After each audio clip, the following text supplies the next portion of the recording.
Нэг сайхан нартай өдөр манай гол дүр Келвин хаач юм нэг газар дахин төрчихсөн сэрнэ. Өөхөх цаг нь болоогүй байхад бурхны алдаанаас болоод нас барсан учраас энэ амьдралынхаа скилийг өөрөө сонгох онцгой эрх өгсөн гинэ. Өмнөх амьдралын дурсамж энэ төр юу ч байхгүй.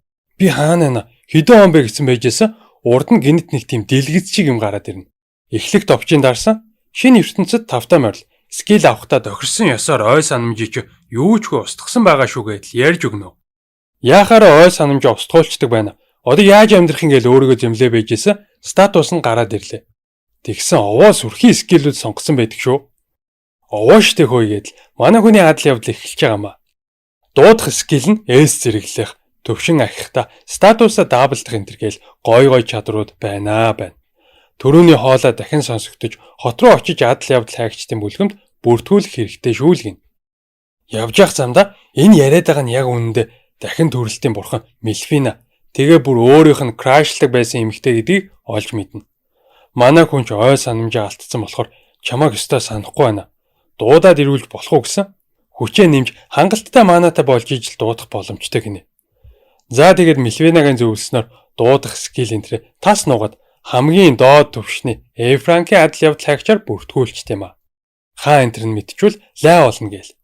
За тэгээд слайм устгах даалгавар аваад ойроо явлаа. Хэдий слайм гараад ирэхээр нь Мелфинагийн зааж өгснөөр эс зэрэглэлийн үнэлэх чадвараараа статусуудыг харж үзнэ. Нэг слаймын шид ашиглалгүй модоор эвтэйхэн зохиж унгааж ягаад Клото гэж нэрлээд самн хийцэн чи хамаагүй хүчтэй болж хамт слайм устгаж эхэлнэ. Нэрэ манай хүн энэ ертөнцийн дээрх цор ганц эс зэрэглэлийн самнар. Бусд нь BC-гээс дээш гардггүй гин шүү. Келвин хот руу буцаж явтал торонд хоригдсон эльф өхөн таарна. Боолчлол энэ ертөнцид хэвийн зүйл шиг байгаа нь манай хүнд эвгүй санагдсан ч тэр тухай бодлого мартахаар шийдлээ. Хэд хоногийн дараа гэхэд Келвин төвшин нэмж өөрийнхөө статусыг нуух, бусдын скиллийг өөртөө авах гэх мэт шинэ содын чадварууд сураад амжицсан байваа. Клото ч өсч аврах том слайм болжээ. Ингээд 7 хоногийн дараа зэрэглэлийн адал явдал хайгч болоод бүр гараад өгнө. Гэхдээ ганцаараа мөртлөө даалгавар бүрээ амжилттай гүйцэтгэж хэд хурдан сайжраад байгаа нь хүмүүсийн анхаарлыг таталгүй яахав. Нэг шар устай залуу өөрийгөө зэрэглэлийн адал явдал хайгч Кэшл гэж танилцуулаад манай багт орчих. Цугтаа сүнсэг хөлөг баатар устгахаар явъя гэдээ. Манай хүн ч үнэлэх скиллээрээ шалгасан Кэшл алуурчин цолтой гэдг нь харагдана. Энэ залуу яг үнэндээ бие төвшний хүчтэй. Шинэ адал явдал хайгчдыг нухчин дардаг гэдгээрээ алдартай гар юм байна л да. Келвинч баг бололгүй зүгээр өрсөлдөөд үзье гэж санал болгодог. Кэшилч зөвшөөрөөд эргэж харангуудаа Раж гимэлгээд 2 миньонтойгоо нийлж манай хүнийг дуусгахаар шийднэ. Даанч хэрцгий төлөвлөгөө нь эхлэхээс өмнө дуусчт юм а. Болцсон газараа яваад очисан Келвин аль хэдийн хамаг мангасыг устгаа хайцсан байдیں۔ Та нарын явуулгыг мэдсэн шүү. Шударгаар тулдъя л гэж байна. Раж гээд хэрцгий царайтай нөхөр шууд л дайраад ирсэн. Келвин өөрх бэлдээд шидээрээ нууцсан байлгүй яах вэ? Нөгөөх нь юу ч анзааралгүй шигдээд сорогдож эхэлнэ. Салхины шид гаргасан гимэл зүгтаал гүйлээ. Даанч өөдөөс нь аврах сүнс шиг болцсон Клото гарч ирээд ганц л цохино. Кэшилч дайраад ирсэн Келвины зэвсгийн эрдмийг яаж барах вэ?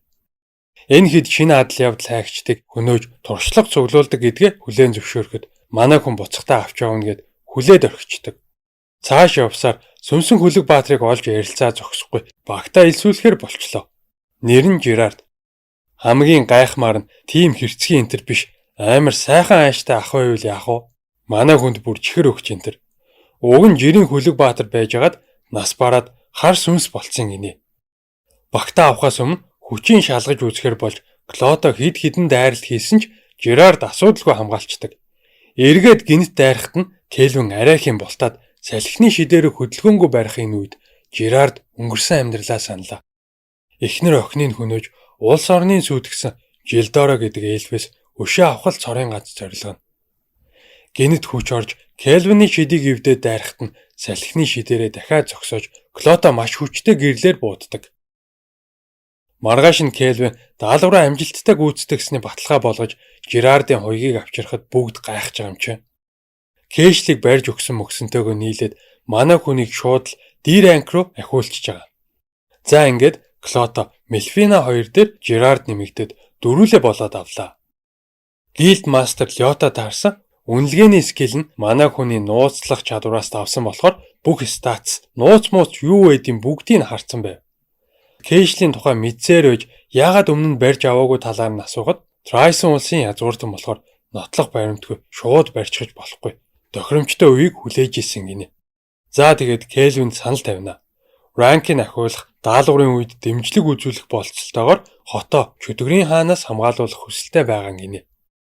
Өмнө нь ч гэсэн өөр ертөнцөөс ирсэн хүмүүстэй уулзж исэн талаараа ярьдаг. Мэлфинагийн дуудаж авчирсан Дирамисын эзэнт гүрний бааtruуд. Тентхийн сүмийн зүнж чөтгөрийн хаан сэргэх гэж байна гэж зарласнаас гадна мангасууд илүү хүчтэй догшин болоод эхэлсэн байна л да. Манай хүнч зөвшөөрнө. Хэсэг хугацааны дараа Кельвин нэг тийшээ явхаар болж Клодод хадгалуулсан мөнгөө гаргаж авлаа. Шинэ хүн авч багийнхаа хүчийг нэмэхээр шийдсэн гэж шүү. Боол зардаг гудамж руу яваад очисон нөгөө эльф охин торон дотроо байж л байдий. Хөрсөн юм болгоноо төлдөг хараалтай болохоор хэн ч энийг авдгүй маа л гэж байна. Кельвин үнэлэх скилээрээ харсан охин Луугийн хааны хараалд өртсөн байдаг. Тэрнээс нь аварч хараалаас салгах цор ганц арга нь ээж зэрэглэлийн нэг тийм цагаан шид байд юмаа гэж Мэлфина тайлбарлана. Кельвинийг явхад эльф охин итгэл найдварын харцаар хараад л хоцрондоо. Нэх удалгүй манай хүн эргэж ирээд уут дүрэн алт өгөөд охиныг худалдаж авнаа. Боолын худалдаач маш их гайхсан ч дуртай гихчин зөвшөөрөлгүй яах вэ? Охин өөрийгөө Эфел гэж танилцуулаад чин сэтгэлээсээ талархснаа хэлдэг. Гэхдээ Кельвинийг төлчин гэж санаа зовоод зүгтаад байсан манай хүн нөгөө цагаан шидийн шившлэгийг уншиж хараалыг нь бүр мөсөн арилгачнаа. Эфелч дэндүү их баярлсандаа өөлж гарнаа. Буцаад ирэхэд нь буудлын эзэн Клэр Эфлийг халамжилж Мэйдийн хувцас хүртэл өгсөн байдаг. Оройн Эфел тусдаа өөр авах гэсэн бүгд дүүрэн учраас манай хоёр яах ч аргагүй цогтаа унтахаар болж Кельвин санаа зовоод унтчих чадахгүй хөрөөж хонноо. Нэг сарын дараа гэхэд Эфел чадварлаг харвдаг болсон байлаа. Луугийн хааны адислыг өөрийнхөө авьяас чадвартай хослуулж шинэ скил хүртэл бүтээсэн байвал яах вэ? Адил явдал хайгчдын бүлгмийн ресепшн Эфелтэй найзууд болцсон. Шинээр нээгдсэн кафе руу очиж үзэхүү гэсэн манай охин Кельвинийг бас урьдчилдаг. Маргааш нь Эфел маш хөөрхөн болцсон. Манай хүн бүр хөшөө болохоо шахнаа. Кафедээ ороо сууж исэн кекнээс амсуулах гэж дайраад Кельвин ичээд бөө юм болтыг. Тэр хавьд байсан хүмүүс ёо энэ юун залуу вэ? Хоёр хөөрхөн охинтой явж яах ингээд хатаархаж энтэр. Тэгсэн ширээг нь Трайсон улсын ханхуу гинэ нэг илгийн гар ирээд өшөглөөд нугаачтیں۔ Зүгээрчгүй хоёр хамгаалагч энтэр дагуулсан. Наа хоёр охиныг бариад ав гэхээр манай хүн хүрхшиг болоод нистэл нь авнаа. Хөөрхийн нэр хүндээ өсөхийн тулд алдар цууд гараад байгаа хүчтэй адил явдал хайгчийг хөлсдөг гэж ирсэн маа гэл үннээ хэлсэн. Тэр чин бий байна. Гэхдээ чамшиг гартай хамтрахгүй л гин. Энэ үеэр Дирамисын эзэнт гүрний сүмд нэгэн зүнж Мэлфинагийн хөшөөнд залбирч суунаа. Мэлфинач залбиралт нь хариулж дөрвөн баатраараа баруун тивийн чөтгөрийг даруул. Харин Парс гэдэг газар руу ойртуулж болохгүй гэж дамжуулдаг. Парс нь манай хүний байгаа хотолтой. Зөн чимэгтэйч баатруудад даалгаврын дамжуулна. Тэр орой Эфел Кельвинд хайраа илчлэхэд манай хүн дотроо талтайч гэсэн боол статустай байгаа болохоор нь ашиглаж байгаа юм шиг санагдчихгүй гэж болгоомжлоод өөрийнхөө жинхэнэ мэдрэмжээ хэлэхгүй. Маргааш нь Мэлфина Кельвинд нөгөө дөрвөн баатрын статусыг үзүүлнэ. Бүтэн жил болсон мөртлөө дөнгөж 50 дугаар түвшинд байгааг нь хараад хоёулаа жаахан урам хугардаг. Энэ үед нь Гилд мастер Лео яаралтай дуудаж нэг гяндангаас маш хүчтэй чөтгөр хоригдсон нууц өрөө олцсон талаар хэлнэ. Мэлфина чөтгөрүүд энэ ертөнцийн хамгийн хүчтэй оршихуйд тооцогддог гэж анхааруулсан ч Кельвин энэ даалгаврыг хүлээж авдаг. Манай хэд данжин руу орж нууц өрөөг олсон чинь дахиад нэг чөтгөр байж дээ. Виктор гэдэг гинэ. Гинжтэй байгаа нь чөтгөрийн хааны охин. Зөвхөн хүн л тайлж чадах шидээр хоригдсон байгаа учраас Виктор Кельвинийг идэж гинжийг нь тайлаад охиныг идэж дараагийн чөтгөрийн хаан болох юм гэж шүү. За тэгэл дайраад ирэхээр нь Жерард арайхийн зогсоож Кельвин хөдөлгөөнгүй барих гэж оролцсон ч амархан суларчдаг. Тэгээд хар шидээр арга яснууд дуудахад нь манай хэд асуудалгүй устгачнаа. Ямар сүрхий багийн ажиллагаа вэ гэд газар цогсно. Алга болцсон чинь Кельвин шидээрээ илрүүлээд гаргаад ирнэ. Виктор Жерардыг хол гихчин шидээ хаяхад Кельвин Клодог дуудаж шидийн соруулж эхэлдэг. Тэгсэн ч дайрах гэсэн Эфел галт сумаар харуулж нэг гарын Жерард сэлмээрээ нөгөө гарын цавчичнаа. Гэсэн ч Виктор бууж өгөхгүй. Өөрийгөө хар утаагаараа бүрхээд хуурч эхлээд манай хэд зогсоож чаддгүй. Гуруула хүчээ нийлүүлэн дайрч Викторыг хан мөргүүлэхэд том чулуун урж дарагдчихв гэсэн Чөтгөрийн хааны охиныг хамаг хүчээ шавхан хамгаалж идэм а. Гэрэлт мөч гэрэлт Токио.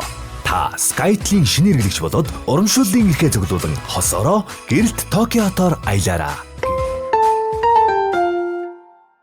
Манайха SkyTel-аас гэрэлт мөч гэрэлт Токио гээд шинэ жилийн урамшуул зарласан байна.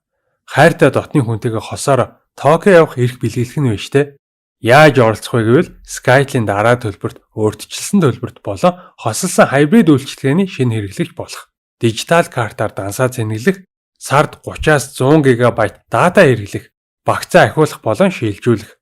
15,000 төгрөгийн төлбөр төлөлт тутамд урамшууллын эрх цуглуулах нь байна. Дижитал картын хувьд 21,000, 14,000, 11,000 гэсэн төрлүүд байх нэ. Тус бүр 30 хоног 5,000 нэгчтэй 20, 30, 50 ГБ дататай байлээ.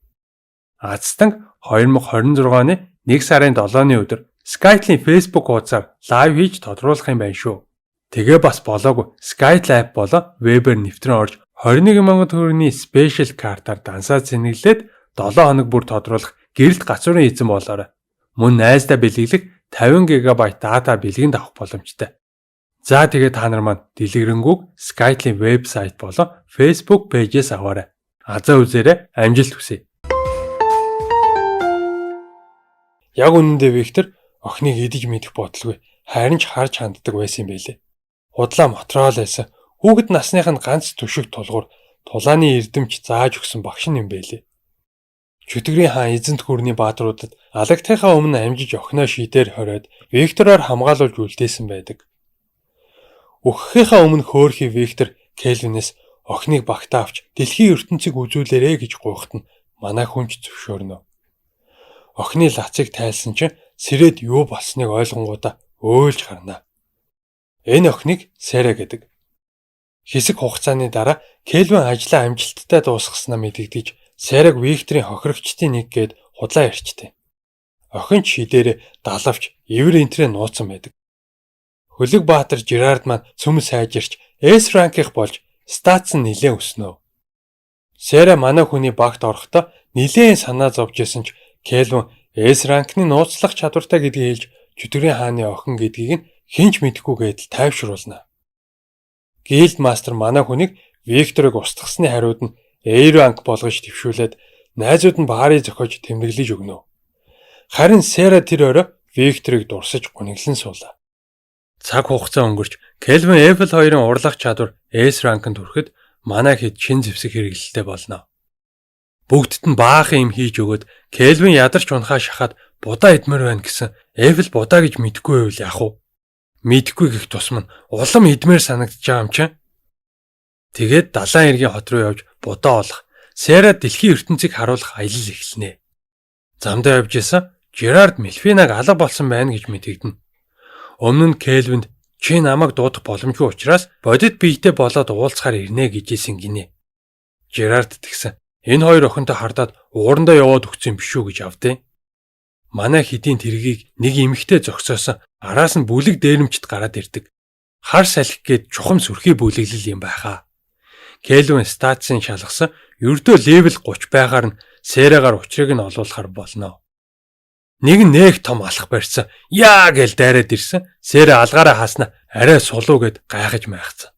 Тэгсэн эмэгтэй дээрэмч нь манай босс левел 70 шт энтер гэд салдгүй. Манай хүнч сонирхоод нилээ юм асуув. За тэгээд цааш явсаар торойж хотод ирэхэд Сара тэнгис хараад үнэхээр их гайхаж бас баярлнаа. Виктор хүүхэд байхад нь усанд сэлхийг зааж өгнө гэж амлаж исэн юм байна л да. Тэрийг сонсоод Кельвин за тэгвэл ажлаа амжуулчаад би чамд заагаад өгье гин. Нөгөө дээрэмчтэй тушаахаар торойжин гилд рүү очисон эмэгтэй дарахтан байна. Бүр нөгөө гилд мастер Леогийн багийн андна гэж шүү. Кельвин дээрэмчтээс авсан мэдээлэлээ өгч хар салхи бүлэглэлийн босс нь Трайсны алдартай адал явдал хайгч Кристоф гээд гар байдаг. Худлаа дээрэмчдэг устгасан дүр эсгэнгүүтээ өөрөө удирдах хууль бос боолын 8-нд ордог гэдгийг хэлнэ. Кристоф хотод байгаач нотлох баримтгүйгээр барьж чадахгүй гэхэд нь Кельвин цааш нь сонирхсонгүй. дөнгөж 70 левелтэй гартаа орооцолтоод авах шаардлага манайханд байхгүй байлаа. Тэгсэн Дерамисын эзэнт гүрний баатрууд хот руу ирж явааг мэдрээд дээрэмчдэг тэр хэдэд даатгахаар болдог. Кельвин харин дотроо нэг юм төлөвлөсөн байлаа. Дээрэмчид нууц оромжондоо баахан эмэгтэйчүүд тулгаалаа хорьцсон байжээсэн манай хэд олж очиод нэгийг нам цогчноо. Өөр нэг өрөөнд Кристоф хамсаатнуудтайгаа нөгөө баригдсан гаруудын талаар ярьж идэл хаалга тогших шиг болсноо манайхан давхиад ороод ирдэг. Тооцоо бодохжээсэн ашгүй өөртөө хүрээд ирлээ гэд Кристоф томорсон чинь Кельвин та нартай харьцах гэж ирээгүй гэл учрыг нь олцоод цаашаа явна. Юу л сэдээд энэ дээ те. Нөгөө Дөрвөнбаатар дээрэмчдийн үүрэнд ирсэн нэг л сони ил хөлөө шүү. Гэнэт Клодотой тааралдаад тулдах гэсэн боолчлогдсон эмэгтэйчүүд болохгүй биднийг аварсан хүнийх гэж хамгаалаад Кельвин дээр очиж туслахыг гуйна. Баатрууд ч яарал очисон Кристофыг айл хизээний миньонуудтай хяруулаа ийцэн байд юм а. Өнөөдөр та нартай хоёр төрлийн график таблет танилцуулъя. Саяхан ирсэн шин загвар гэсэн шүү. Android утас таблет, Windows, Mac үйлдвэрлэлийн системтэй компьютер ноутбукэнтэй холбоод хүссэн зургийн програм дээр анime, манга, юу гэдгийг дуртай зүйлээ зурах, ритм тоглох, моuse тоглох, төрөл бүрийн график ажиллагаа хийх боломжтой. Хоёулаа 16,000 төрлийн үзэгний даралт мэдэрдэг болохоор ямар ч тасралт хоцролтгүй бүр үнэн гоё смут зурагд юм билээ. Гараараа цаасан дээр зурж байгаа юм шиг л нарийн ажиллагаа гаргаж болно гэсэн. XP-Pen 640 хаанч аваа явахад амар жижигхэн хэмжээтэй хөнгөн авсаархан болвол UG брэндийнх нь Bluetooth-ээр утасгүй холбогддсон байлээ шүү. Гоё байгаа сте. Үзэг нь өөр дээр нь хадгалагдчихдаг. Өөнөн хөөрхөн загвар байлээ. За тэгээ сонирхч ивэл Unitech Mongolia руу чатаар холбогдоод аваарай манайхаа. Төрөний эмэгтэйчүүдийг аварсан хүмүүс эдэн юм байна л та гэд ботчтیں۔ Тэгсэн яг энэ үед нь манай хэд гараад ирсэн. Та нар хар салхих нь бол гэж байна. Кельвин ч амын дагууланга янзын үзэд ганцаараа бүгдтэй тулдах санал тавина. Ялагдсан тал нь ялсан талынхаа тушаалыг үг дуугүй биелүүлэх болцолтой. Баатрууд хэсэг санал зөрөлдөж хагаад тулдахаар болно. Кельвин ялчих юм бол энэ дөрвөөр Кристофыг дээрэмчидтэй холбоотой өөдгүүгаар гэдгийг нь гэрчлүүлэх төлөвлөгөөтэй байгаа юм байна л да. Жерард тэгсэн манай хүнийг зүгээр тулдах дуртай болохоор ийм жүжиг тавьж гин гэж бодоод идэв. Яг тэгээгүй ч гэсэн Кельвин шин бэлигээ турших боломж олдлоо гэд баярлаад идэх шүү. За ингээд тулаан эхэлж баатрууд адислалт сүнснүүдэд дуудаж хүчээ нэмнэ. Улаан үст тооёо дайраад ирэхэд Кельвин шидээрээ хамгаалаад наанаа руу чиглэсэн өөдөөс нь луугаараа буудулдаг. Манай хүн ч амархан бултаж Миябигийн ард гараад нөгөө шин бэлигээр параллел процессинг гэдэг скиллийн сороод авчнаа. Сэра бас нэг скилээ Кельвин төр өгсөн гэдгийг хэлдэг. Тооёо туслахаар ухас хийсэн ч Кельвин асуудалгүй болтно.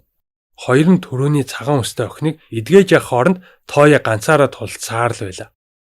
Өөрийгөө илүү гэж бодсон ч Кельвин Сэрагийн S ранкны зэвсгийн эрдмийг ашиглаад байхгүй болгож байгаамаа.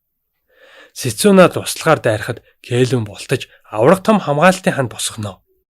Сэцүнаа юугч зүсдэг скилээр ханыг нэг сэлэмдээд л ивдэнэ.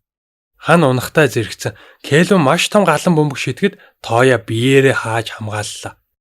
Баатрууд Тооёог муудалсан байран эдгэж аваад дахин тулдахад бэлэн болж Наана, Мияби хоёр шидээрээ манай хүнийг хөдөлгөөнгүй барихад нөгөө хоёр нь дайраад л ирлээ. Кельвин амжиж хөвшлэг хийгээд дэлбэрэлт үүсгэнэ. Нөгөө баатрууд ч сүнсний хамгаалтынхаа ачаар нэг юм амьд мэд үлдэцгээдэг. Утаа арилахад Кельвин шалбархайж байхгүй зогсож исэн баатрууд бүр шок. Манай хүн зөв зүгээр байж байгаас гадна нөгөө дөрвийн тактикийг мэрэгжлийн бос гэж шүүмжлээд яаж сайжрах тал дээр нь сургаал айлдаад бүр явж өгнө. Тооёог л гэхэд зөвхөн өөрт нь байдаг өрмөц скилээ ашиглах хэрэгтэй шít гэсэн нууж чадахгүйгээ ойлгосон Тооёо жинхэнэ зэвсгээ харуулна. Сэлэм нь хоёр хуваагдаж хоёр гараараа тулдаж эхэллээ. Дайраад ирэхэд нь багийнх нь хамаг хүчээ дайчлана. Сэра туслах уу гэсэн Кельвин шууд л татгалздаг. Мияби нилээн хүчтэй хар шид гаргахад Кельвин баахан голем дуудаад 30 секунд тисээд өг гэж тушаангуудаа өөрийгөө суллах шин шившлэг бүтээж эхэлнэ. Иймэрхүү юм хийхэд хэдэн өдөр болдогч Кельвин цагаан устай охиноос сорсон скилийнхаа ачаар маш хурдан хийжтэй. Сэцүна големуудыг бүгдийг нь цавчиж нураах тэр үед манай хүний шид бэлэн болж бүх хүлээсийг тасдан өөрийгөө чөлөөлнө. Сэцүна, Мияби, Наана хамгийн сүүлд нь Тооёог ганц цохилт хийгээд л унгаанда. Тооёо ухаан ороод бас хөөрхөн юм болж иж Кельвинийг манай талын адал явдал хайгч гэдгийг нь ойлгоно. Жаахан гайхажсэн нэрээ өөрсдөд нь зөвлөгөө энэ төр өгөөд байсны санаад ялагдлаа албан ёсоор хүлээн зөвшөөрч бүр багшаа гэж дуудахаар болдог. Манай хүнч тулааны өмнө хийсэн тохироогоо сануулхад Тооёо сэтгэл санаагаа бэлтцсэн юунд ч бэлэн харагдана. Тэгсэн бүгд хувцаа тайлгиж авдیں۔ Юу вэ эн чинь гаж донтон байсан юм уу гэсэн. Үгүй ээ. Усны хувцас өгөөд далаад байдаг агуур бэлтгэл хийлгэхээр авч явна. Дөрвөн баатар авраг наймаалчтай их л хэцүү тулаан хийн. Арьс нь амар зөөлхөн болохоор огт зүсэгдэхгүй байна гинэ. Кельвин хажуугаас нь баахан зөвлөгөө өгчиж нэг юм ялцгаадаг. Та хэд энэ наймаалчийг барахгүй байвал данжны босс чөтгөрийн хаамаа устгах гэж мөрөөдөөд ширгүү гэжсэн. Яг энэ үед нь Сера нэг том лууч ирээд ирсэн байдаг. Загас барих чагаа данжны боссыг барьчих гинэ. За ингээд удалгүй баатрууд баруун төв явах усан онгоцсондоо суухад Кельвин хамгаалтын зүйлд бэлгэлнэ. Жирардын хаан тулсыг устгасан эльфүүд тэнд амьдардаг гэхээр нь Кельвин бидний хүч тэр эльфүүдээс өшөө авахд хүрхүү гэж асуудаг. Жирард ч өөрийнх нь яриаг Мартаагүй санджаагаад нь талархаад боломжтой гэж хариулна. Тэгсэн Тороож хотын хатан манай хэдийг дуудаж ийн гинэ. Ордон руу нь яваад очисон яа харахгүй Япон хэв маягтай байдаг. Жирард ч эндхийн анхны хаан нь өөр ертөнцөөс ирсэн хүн байсан гэдээ штэ гэж тайлбарлана. Хатан дээрэмчтэй асуудлыг шийдсэнд бас данжны босс лууг ялсанд талархаж шагнал өгнөхөд манай хүн ганц л юм хүснэ. Будаа. Ямар хөвгөлтэй хүн бэ гэж хатан баахан инээгээд насанд оршиж чин идэх будааг дааяа л гин. Удалгүй хатны бэлдүүлсэн зоог ирж Кельвин тэгтлээ их хүсээдсэн будаагаа идэж санаа намарлаа. Манай хэд хатан хааны урилгаар ордонд нь хэд хоног амраад авнаа. Энэ хооронд Эйфэл бүх Япон хоолыг дээд зэргийн амт чанартай хийгээд сурцсан байдаг. Хатан хүртэл Эйфлийг надад өгчих гэж гуйсан гэж шүү. Эвтэйхэн татгалцсан манай хүнийг нөхрөө болгож авах гээ наадын. Кельвин ч зүгтах шахамл тэндээс явахын түүс болно. Гэхдээ мэдээж муухай ашиглаж чадахгүй. Өршөө хатантаа биднэрт устгах мангас хийх ажил их байгаа гэдэлгүй. Хатан хаан ч овоо юм үтсэн юм шиг зан гаргаж телепорт хийдэг хаалгаа хүртэл ашиглахыг зөвшөөрдөг. Хоттой эргэж ирээд Кельвин томоо гихчин байшин авч дээрэмчтээс аварсан 2 боол эмэгтэйгээ гэрийн үйлчлэгчээр ажиллуулна. Энэ гэхдээ байшин биш ордон л байна л да. Тэр шөнө Кельвин гинэд Мелфинагийн эргээд ирснийг мэдэрлээ. Би шинэ биетэй болсон. Намайг одоо дууд даал гэж байна. Тэгсэн үнэхээр хөөрхөн шид дагин шиг эмэгтэй гараад ирэхээр нь манай хүн сандарч урд насандаа яагаад крашлдаг байснаа ойлгох шиг л болно. Маргааш нөгөө хэдтэй биечлэн уулзаж бүгдтэй танилцаад Кельвиний анхны эхнэр нь би шүү гэж авдیں۔ Тэгээд намайг амжилттай дуудсны бэлэг гээд улаан цэцэг зурж өгөөд дахин төрөлтийн бурхны хуваар ажиллана. Тэр нь яах вэ гэхээр сардаа нэг удаа үхлийн цогцолтоос хамгаалуулна. Бас өөр ертөнцөөс баатрууд дуудаж авчрах чадвартай болохын гинэ. Сера Мелфина хоёр бэлтгэл хийж Сера чөтгөрийн савар Мелфина бурхны жад гарган өөдөөс нь давтална. Хоёр зэвсэг нь мөргөлдөж хоёулаа эвдэрч дуустдаг. За түр завсарлаадах юм анаха. Та нар арай ингэж гэрэлтүүлд юм биш үү? Тэгвэл өнөөдөр нэг гоё бүтээгдэхүүн танилцуулъя. А4-ийн хэмжээтэй 3 янзаар хасдаг гэрэлтүүлдэг самбар. Анхлан зурж сурж байгаа хүүхдүүд, дизайн, инженерийн оюутнууд, бүр ангаахын оюутнуудад хүртэл маш их хэрэг болдог шүү. Энэ жил хар зургаар ээш өгөх гэж байгаа. Эсвэл гоё аним манга зурдаг болохыг хүсэж байгаа хэн бүхэнд маш хэрэгтэй. Хөлсөн зураг тавиад л зурж болох нь штэ. Нүд ядраахгүй, гар ядраахгүй, USB залгууртай болохоор хаач ашиглах боломжтой. За тэгээд манайха Unitec Mongolia руу холбогдоод аваарай. Доор description-д линк утасны дугаарыг орууллаа. Энэ хооронд Кельвин баатар дуудаж авчирна гэхээр хүнийг өөрөө хүсээгүй байхад нь хүчээр ийшээ авчрах нэ гэдэл сэтгэл санаа нь тиймхэн сууж ил. Хоёр охины тулаан ширүүхэн болж тэнцүүхэн өндөрлөхөд өнөөдөр хин Кельвинтэй хамт хонох дээр бооцоодоо үтсэн гэдгийг хүлээнэ. Аюултай юм бэ. Тэгжээснаа Мелфина манай хүний санаа зовж байгааг анзаараад яагаад энэ ертөнцид баатрууд хэрэгтэйг тайлбарлаж өгнө. Чөтгөрийн хаад хоёр онцгой чадвартай байдаг. Нэгт хэнийгч ухааныг нь самууруулж галзууруулах чадвар. Хоёрт хэр барагтай дайралтанд гэмтэж бэртэн гэж байдаггүй. Харин өөр ертөнцөөс ирсэн баатруудад энэ хоёр скил нь огт үйлчилдэггүй болохоор тэд чөтгөрийн хааныг алах боломжтой байд юм да гэж ярьдаг. Тэгсэн ч Кельвинд хүмүүсийг хүчээр авчрах нь буруу юм шиг санагдаад байдیں۔ Харин Мелфина нас барсан хүмүүсийг л дуудах хэрэгтэй. Тэгвэл тэднийг хулгайлж байгаа биш, хоёр дахь боломж олгож байгаа гэсэн үг шттэ гэж зөвлөнө. Тэр шөндөө Кельвин өөр ертөнцөөс баатар дуудахаар шийднэ. Хамаг маанагаа шавхаж хамгийн хүчтэй баатрыг дуудлаа. Аянга цахилгаан Гилбал Рио гээд охин гарч ирэхээр нь өөрийгөө танилцуулсан, дахин төрсөндөө баяртай байна гэснээр унаад өгдیں۔ Энэ яг баатар мөн үү гэсэн Мелфина. Яг мөн. Чи зөв хүнээ дуудсан л гэдэг. Рио сэргэж өмнөх амьдралдаа эдгэршгүй өвчтөй нэгэн байсан талаараа ярина. Одоо эрүүл биетэй болсон болохоор үнэхээр их баяртай байна гэд багт нь орохыг хүсдэг. Харин нэр нь Гилд мастрынхаа төстэй болохоор өөрийнхөө хүсэлтээр Рион болгож өөрчилдөг. Шөнөнд Кельвин сэрээд харсан Сера, Мелфина, Рион гуруула оронд нь ороод ирсэн байдیں۔ Жаахан цочирдсон ч гэсэн охтууд өөрт нь итгээд тайван унтж байгааг хараад сэтгэл нь тайвширна. Маргааш нь Кельвин, Рионг нөгөө хоёр үйлчлэгчтэйгээ аваад данжин руу явна. Хоёр мэйдэж бас өөрсдөө хамгаалчаар төвшөнд аваачих хэрэгтэй гэж бодсон гинэ. Мангасаас айгаад сүйд болохоор нь санаа зовлтгүй. Намайг мангас устгах тоолонд та нарын төвшин ахина. XP хуваах скил гээд тайвшруулдаг. Сүүдрийн чон гээд айхтар араатан дайраад ирсэн шившлэг хийж номхруулад тэжээвэр нохоо болгочих жишээ нэ. Ингээ байж идэл манай хүний хуучин танил адал явдал хайгч уурд багийнхантайгаа хүрээд ирнэ. Би ранк руу дэвших шалгалтаараа Мангас агнахгээ явж гинэ гэхээр нь багийнхаа шинэ хүмүүсийг танилцуулсан. Ямар нэг ийм олон хөөрхөн охтуудтай баг болоод идэв гэлгүүгээ явчна. Тэгсэн Сера, Жирард хоёр данжинд байсан бүх мангасуудыг айл үжээ устгацсан гэд хүрээд ирдیں۔ Эфл холыг хардаг скиллээрээ давхар шалгасан нэр юу ч үлдээгүй байдаг. Кельвин ч бүгдийг нь тайлбарлаж уурдаас уучлалгүйсэн зүгээрээ гэснэ удахгүй эс ранкны шалгалт өгөх жоо гэлүүгээд баяр хүргэнэ. Кельвин ч бяцхан шоконд орно. Гилд мастер Лео нууцаар эс ранкнд нэр дэвшүүлсэн байсан байлээ л дээ. Рион чонондоо Алекс гэж нэр өгөөд бүр хэлийг нь ойлгодог болсон байвал яах вэ? Хэсэг хугацааны дараа нэг шөнө Сера манай хэд рүү дайрахаар 14 хүн ойртож явааг мэдэрнэ. Статсын шалгасан левел 20 хавцаа байхаар нь Рионы хүчийг үзэхээр шийддэг. Ирсэн гарууд нь Кристофийн багийнхан. Кельвинээс өшөөгөө авах гэж байгаа гинэ. Даанч бүгд Рионд дийлдэж манай охин анхны том ялтаа тэмдэглэнэ. Энэ үеэр Трейсны хаант улсад эзэн хаан ханхүү гүнж нартайгаа нэг чухал яриа хийж байна.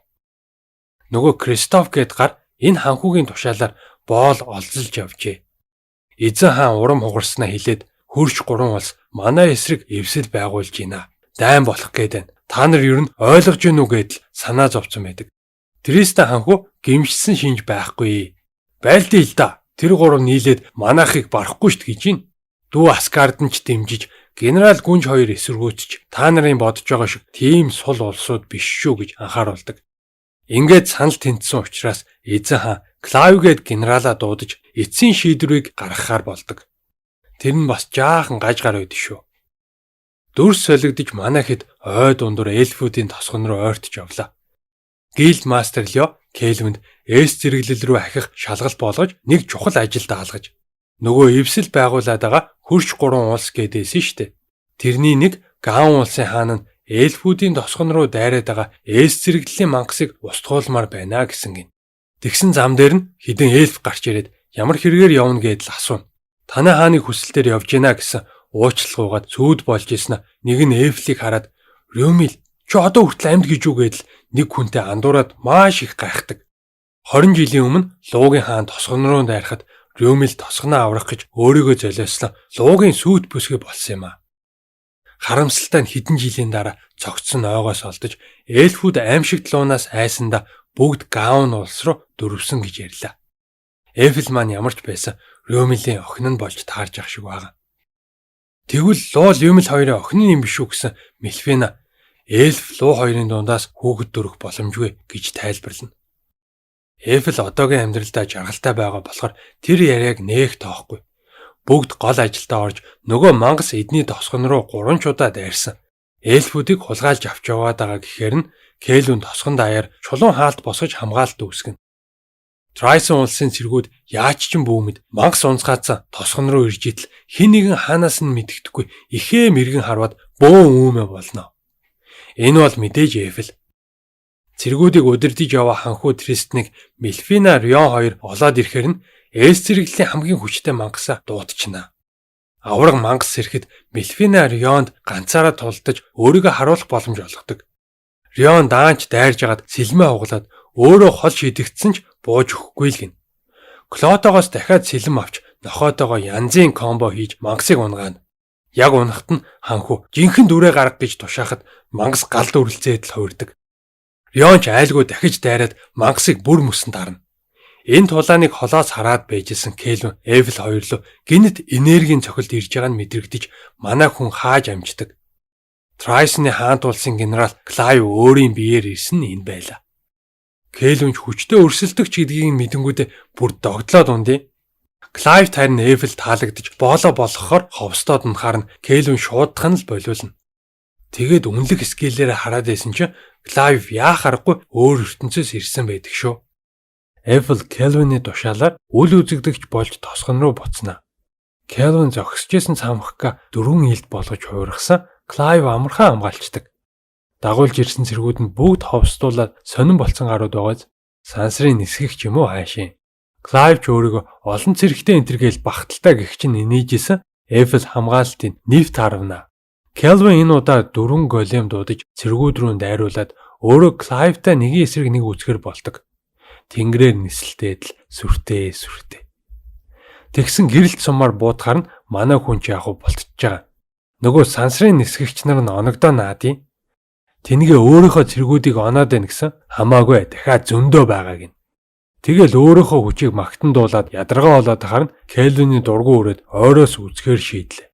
Өөдөөс шидээрээ толсон ч маш хүчтэй дэлбэрэлт болж Клайвын нүур жаахан шалбарцсан байваа.